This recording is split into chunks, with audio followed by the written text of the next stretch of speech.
Hello, the Grand Observer Today here. we're doing a Let's Play. This is a movie talk. Hello, Grand Observer here. Good evening. Grand Observer here. With a new video topic. Monsters. What are monsters to man? What is man to monster? Do we live to coexist with them or to fall underfoot of them? I am the Grand Observer! Ladies and gentlemen, I got a new movie talk for ya.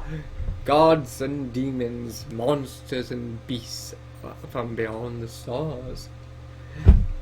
I recently watched Godzilla, King of the Monsters. And boy, do I tell you, I was impressed. The stories, the monsters.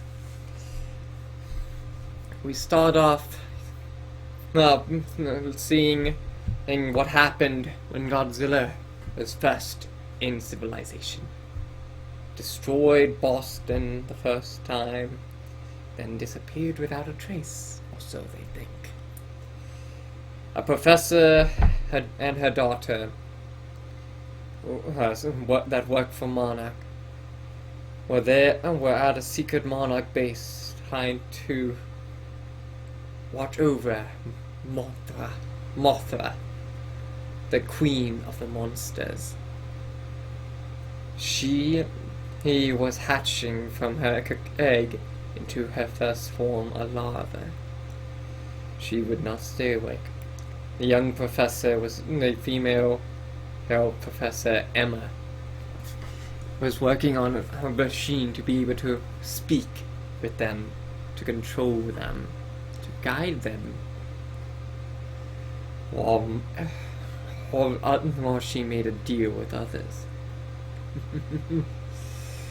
Mothra responded to her machine brilliantly. They were interrupted by a team hoping to reawaken all of them and just use them for their own purposes. Emma and Maddie, or Madison, the daughter, were captured and used to awaken Monster Zero. I prefer to call him Hydra, but in the name he's Ghidorah, the three-headed monstrous dragon titan, apex titan. From what I understand, apex titans are those that are able to control the elements, so, which in turn, the storms. I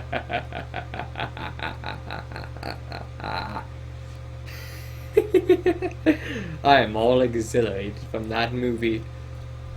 But we continue our journey into United States of America's Congress, or not Congress, but a meeting between the secret organization Monarch and the military to see why they shouldn't just kill the titans they have confined, rather than keep protecting them and surveying them. But once the team Monarch found out what happened to their base, they had no choice but to leave mid-hand. They managed to escape to figure out what happened, but they needed to call in an old ally, Mark, husband to Emma, father to Madison. Not divorced, but they definitely had some problems. Apparently, after their son died from the first movie, he ended up drinking extensively and was not in his right mind nor his best. Thus, he showed himself to Maddie to be not in his best. As for what happens next, he goes to Casa Brova, I believe, to figure out where they are. Monarch found Mothra cocooning in a waterfall, about to become a moth, a giant titan moth. while at Casa Bravo, they were trying to figure out what Godzilla is, because he was out of the charts. But then he came back. He came to Casa Brava. And Casa Brava is a giant undersea fortress. Whether it's strong or not is another question. Godzilla came increasingly close than normal to the said base, and caused mass panic. Luckily, no one was hurt or anything, for he did not show any dominance to them. Because while they were there with Godzilla right at their doorstep, the organization, I'm just going to call them eco-terrorists, the eco-terrorists were at Ghidorah's containment area. He's frozen in ice. They took over control of the facility with said device called Orca in hand, and the professor and her daughter. The daughter, they planned to awaken him, the false king of the Titans. I am so amused. Once Casa Bravo figured out what Godzilla was doing, they tracked where his path was, to Antarctica, where Monster Zero, or Hydra, or Ghidorah was resting. Well, frozen in a block of ice. But it was too late. They already started to reawaken said monster. They got into the base only to be ambushed from the sides, for the eco-terrorists knew they were coming. Mark went down as well to find his wife and daughter. He found them alright. When he had the chance to rescue them, Emma betrayed them. She pulled the trigger, not a gun trigger, a bomb trigger, explosives. And thus, Ghidorah, Hydra, Monster Zero was awakened at last. And not for any good purpose. Well, supposedly good, by some fool's standards. But he was awakened. Mark was shocked. All the remaining military on both sides flee the compound, while Ghidorah was awakening. Of course, idiots would stand and stare at Ghidorah rising from the ground beneath them. Some of them tried to hold him off, only to die, for bullets had no effect against the giant dragon's scales. It was not pleasant. Instantly turned to ash from thunder breath. Mark and the remaining forces tried to escape, but to no avail. Emma and the eco-terrorist forces did manage to escape, but the daughter would not let her father die. She grabbed Orca and transmitted it to give enough time for them to not only survive, but for Godzilla to come, to return to survive, and to fight. Apparently there's an ancient rivalry between those two. But Godzilla's the king.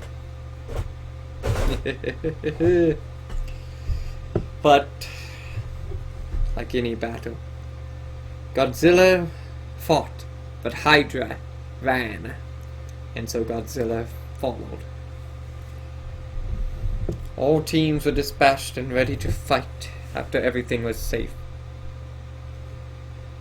But they didn't stand a chance once they were in the air. Hydra, Monster Zero, or Ghidorah. I'm just gonna call him Hydra. You all know him by now. You've seen that picture.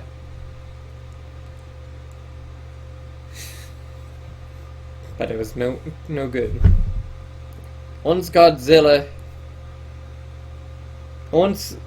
eco-terrorists managed to get to another one of the contained Titans, Rodan, God of Fire. Basically a giant pterodactyl with the power that nests in lava, but I presume it's female Rodan. I don't know I need to research who Rodan is in mythology, since I love myths and legends. But the eco-terrorists awakened Rodan, and Rodan was sitting there lovely on the volcano, safe and sound. And once she was awakened, but our idiotic minds decided to distract it. Well, not actually idiotic, just risky. Because we had to draw him away from the town, since he was on a volcano right next to a village, town, whatever, in Mexico, I believe. So, fired nukes and drew him to Hydra, because Hydra heard the call, heard Rodan. If you watch the movie and you understand what Orca is, as I said, can control them, get their attention and such, Hydra heard and is after Rodan to make him submit, make her submit, whatever. And they lured Rodan away from the mainland and to Hydra himself. Rodan lost the battle, and then Godzilla once again rose from the seas to just in time to save the Monarch forces from Hydra's attack. Godzilla almost won the battle in the sea, but then the military thought they could kill them both in one swoop. Nope. They launched the prototype missile that's supposed to destroy oxygen within a 2-mile radius, supposedly being able to kill a Titan. They almost killed Godzilla. They didn't even put a scratch on Hydra.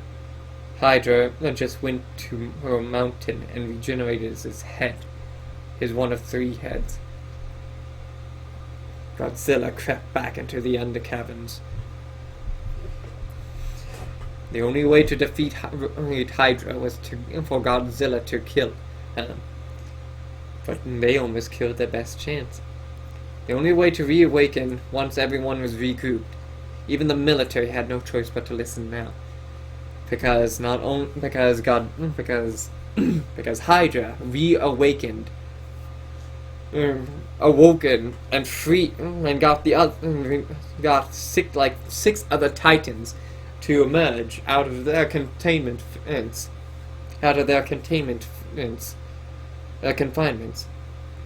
and then they were destroying Earth to his liking. Because Hydra is not of this world. He is not of Earth, not of biology, even of the other Titans. Kaiju and Titans. I wonder why they started calling them Titans instead of Kaiju. Kaiju are giant beasts, aka the Titans. The gods of the Earth, the old gods. But once they figured that out, they knew what they had to do, because Godzilla was the only other Apex X-Titan to be able to fight, aka an Alpha. But he crept so far underground.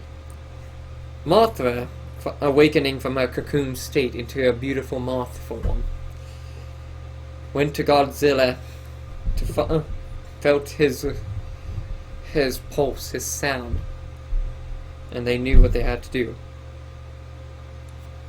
Mothra would risk her life for the humans because she cares for all living things, but not those that dare defy the laws of nature. So the team realizes what they need to do: launch a nuclear bomb at Godzilla to regenerate him, because nukes, they're basically giant walking radiation blocks, but their radiation is so much different from ours, because their radiation can make massive force grow within like days, but our radiation still charges them up. So to reawaken Godzilla from his rest and recharging, and sooner to face Hydra, they had to launch a nuke at him. Problem, they don't know where he is. So they went down into the ocean to find him. Well, in a submarine. The main team, anyway. And they got sucked in with the submarine into an ancient hollow ground. This hollow ground, from the looks of it, I think they just did this in the movie because it was a fun thing that explains a lot. Like the Legend of Atlantis. I think they just did that to put Atlantis in it, even though it's a civilization that worshipped and coexisted with the Titans. But Godzilla lived there even after the civilization was underneath the caverns, underneath water. But it was the only chance. Problem, if they got too close, got too close to Godzilla with the ship and such, they would be affected by massive radiation. Because Godzilla, where he rested, was a giant radiation nuclear, basically space where he would lay down to recharge, adapt, and evolve. But again, it was not taught to be. He would not charge fast enough before the world would be destroyed, for it would take years for him to recharge. Thus, they need to use a nuclear bomb. So, the head honcho scientist sacrifices his life, goes to Godzilla, plants a nuke right next to Godzilla. 60 seconds. And what does he say? Of course in Japanese, but goodbye, old friend. Because he knew about Godzilla. He figured everything out about him. And thus, his old friend would live and he would die. But not his knowledge, oh, thank God. With Godzilla reawakens, he heads to an orca. Because Madison, the young daughter, after knowing everything that the eco-terrorists have done and what her mother has done, she stole Orca and drove Hydra to the sound, and Godzilla with it as well. Hydra, being so close, beat Godzilla there first, and tried to destroy the sound, because to Hydra, that sound is another sound of dominance, a rival for him to beat. So he destroyed what it was broadcasting. Maddie, the brave girl, ran as fast as she could to safety, away from Hydra, except Hydra was right and saw her, and he was ready to kill. Godzilla, though, saved her, probably unintentionally, because, but either way. Now with the whole military understanding what needs to be done, everyone, Godzilla and the military, joined forces to fight Hydra. Of course, many of the military forces were defeated and destroyed, but Godzilla fought the good fight, nearly being battered and broken once again. Mothra comes to save the day, because Godzilla did manage to put off balance Hydra. But Hydra was about to also crash into Maddie and her parents. So Mothra saved them from being crushed by the weight of Hydra. Then Godzilla pins him against him and fights on with ravished ferocity. Rodan, Hydra's queen, decided to join in the fray to protect Hydra. Mothra and Rodan fought their fight, and Godzilla and Hydra fighting theirs. Fight! The Kaijus! Titans! Mothra manages to kill, well, not kill Rodan, but get her deterred. Martha weakened. So is Godzilla. But Martha still has some fight left in her. She lunges towards Hydra while trying to protect Godzilla.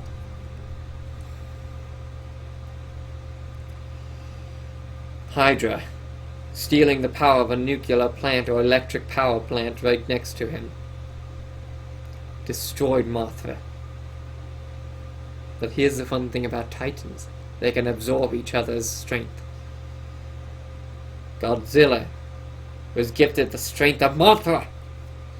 Renewed with the strength, he was still weakened, trying to adjust to the power, and thus Hydra is trying to steal the power for himself. Maddie, Emma, and Mark reunited again, have Orca in their hands. Reconfigure it, repower it, and draw Hydra away from Godzilla, so he can be awakened. Get back up on his feet. Because not only did the nuke recharge him, he was literally an atom bomb waiting to explode.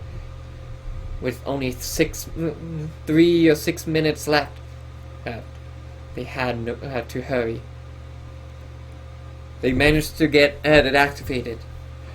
But Emma, someone had to stay behind. Emma knew this. She told the others to go ahead. She started it up. She ran and drove a car as fast as she could to lure Hydra away. Hydra followed, unknowingly that it was bait. Enough time for Godzilla to get back on his feet. But Emma, her fate has been sealed. She was not only too close to Godzilla, but she was not out of the car, not able to run any further. Godzilla, radiating atomic heat, mustered his power and blew like a atom bomb. Hydra weakened. He does a second blast. Pinned to the ground, Hydra with one head left. One more blast! Against.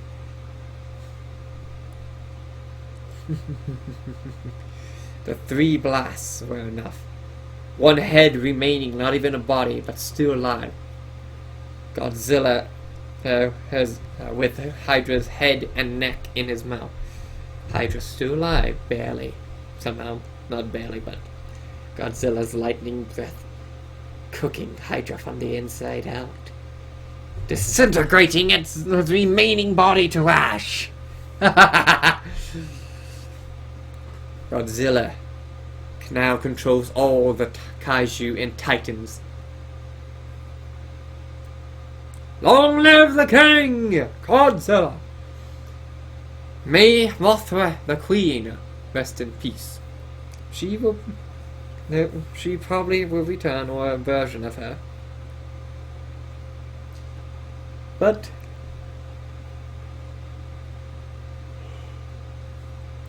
Godzilla, as the end credits roll, the story continues that Godzilla keeps the other titans in check from destroying the world, or re-originating the world, aka making life grow in the weirdest of places. But Skull Island also is experiencing difficulties. So yeah, hopefully there might actually be more story, like more kaiju, more titans, and there's supposedly more. I would love to see that. I would actually love to see that. Preferably not with Godzilla directly as much, because we already have seen like 6 kaiju, titans, whatever. But the problem is we didn't see them that much in King of the Monsters, which was kind of disappointing. Like we even actually didn't see Godzilla that much in Godzilla. We saw more of Hydra than Godzilla. I was impressed with the movie. The special effects, the everything, the detailing on the monsters. Like, they did real good. The story was good. It actually made me really angry once I figured out that Emma was part of the eco-terrorist group because she actually came up with the plan to release the Titans. But then she wanted to save the world from the Titans because she made a mistake on how it would go. Yeah, that's what you get as the leader of the eco-terrorists. This said, "Reopen Pandora's box. We can't exactly close it again." He's actually one of my favorite actors. And an actor I didn't expect to be there was I can't remember his name. But he played the professor in Alphas, a TV show that was on Netflix. I don't know if it's still there. But he played a professor there, but I didn't expect him he played a sergeant in Godzilla, so I was very much amused by that. Yeah. As I said, the only way this movie could have been better if we've actually saw more of the kaiju instead of like 1 or 2 at a time. I understand it takes a lot of work to do that, but considering it's CGI effects and such to make them, all you need to do is copy and paste the scales, slightly distort them and such to be able to, you know, make them look different but at the same time matching like a pattern, hence on lizards. Like on the giant woolly mammoth titan, he was a simple design. So yeah, I really think they can use more of the titans than they thought, but whatever. Everything was beautiful. Sorry. The energy's dying down for me. But as I said, the only thing they could have done better is put in more titans. So I hope there's actually another like movie canon, a canon movie to the Godzilla story, like King Kong is the canon or the starting of it. Like Godzilla's been around for years, the story, the movie, but King Kong as well. Skull Island came first before the new Godzilla. So, if we put that into account, Godzilla is canon to King Kong, in a sense. So if they do more with Skull Island, because if you paused or paid attention to the end credits on Godzilla, you'll see that more stuff is happening on Skull Island, more titans and stuff. So I would love to see more titans, I really would. But that's just my opinion. Comment down below, ladies and gentlemen, what you thought of this movie. And send your prayers to Mothra, the queen of the monsters. Rest her soul. Sorry, I actually liked her even if she didn't have much screen time. She was my favorite kaiju. I think because she was so pretty and light. But that's just me. I always prefer light and pretty things. As much as I love dragons and stuff, Hydra was beautifully designed even for an alien. But I don't know. Just my opinion after all. I'm the Grand Observer. I see all, but I know my preferences. What are yours? Like, subscribe, tell me what you thought of the movie, and as always, well, actually this is new for me to say, as always, keep a weather eye out. You never know what adventures may lie next. And we're out! Have a good one.